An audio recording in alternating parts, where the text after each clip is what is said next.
I'll go work on your water feature there, buddy boy. All right, give your space, man. That's whose enclosure we are working on right there. Louie the Lion. So what we're doing here is re-waterproofing this whole basin, and this whole thing, I kind of looks like the fried egg thing. So like that's the yolk and this is the breast of the white part of the egg. But anyway, it was undercut along the whole edge, so you kind of look underneath it, and it looked obviously like a poured concrete thing. So we're wanting to surface texture coat this whole thing, including the pond basin, plus waterproofing it. And so to add concrete to the bottom here, I wanted you to see how we do that. So my trusty assistant Daniel is going to hold that. So what we do is we drill into the sides of the structure and then vent the steel down. You have to hammer it in. The rebar doesn't go in that easy. So you get a drill bit that's the same size as your rebar about. Daniel already pounded that one in pretty darn good. Once you get it in there and it stops, boing, then you want to bend it over. So you don't always have to epoxy stuff. I'm hitting this sucker really hard, and you can hear the sound of it there. So that's as deep as we're going to go.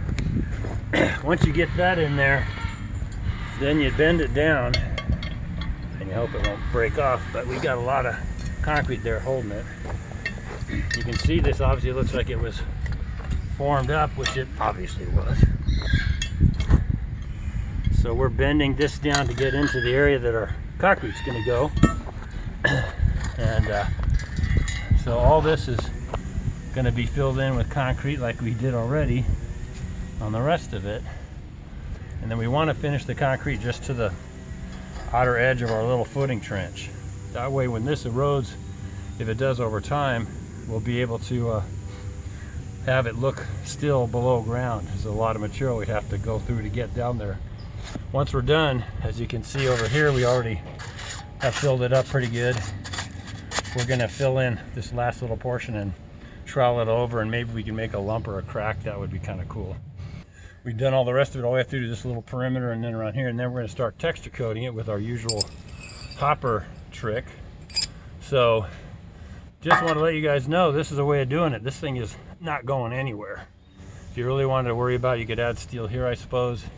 But the idea is to have this in here to hold the footing little coverage that we did solid and strong, so it won't pull away from the edge of this. It might a little bit, but that's okay.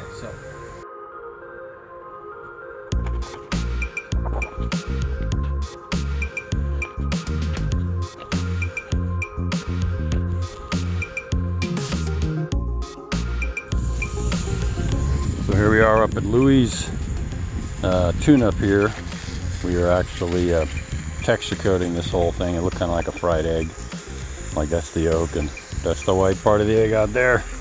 So yesterday we texture coated everything with our little hopper. Again, you can do quite a bit with just a little hopper. This was 3 bags of material, 2 bags of pump grade, which has fibers in it, glass fibers in it. And we put that on here, so that was 2 80-pound bags of that and a 60-pound bag, which totals up to whatever that does. I'm trying to look and talk and think. So today we just want to rinse down this material, this texture coat. It's 1/4 inch thick or so, and we want to make sure that's going to be able to cure really well. So you want to get your material,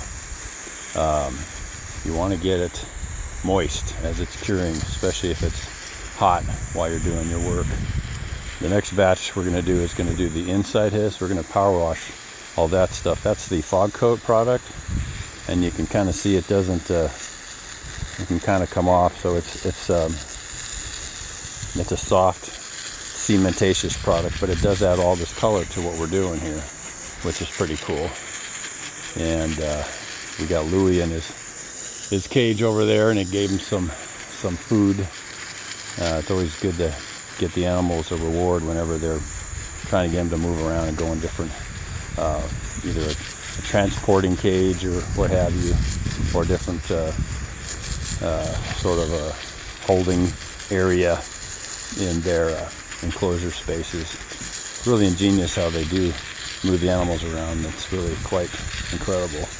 So anyway, just giving it a power wash, or a hose wash I should say, and then we'll power wash this bottom portion and come back and texture out the bottom of the feature, and that will be all done and ready to go for the paint, and we'll be done with this bad boy over here. So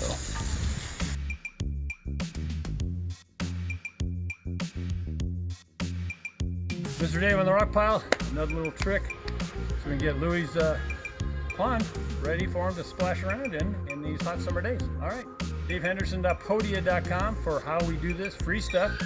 You can download it for free, no charge, and fill you in on a lot about what we do. And then there's for sale stuff if you really want to dig in deep and check it out. So hanging out on the rock pile here up at Lions, Tigers, and Bears. Go to lionstigersandbears.org, all spelled out, one word, to send a donation if you can. They protect endangered animals, abused animals, neglected animals.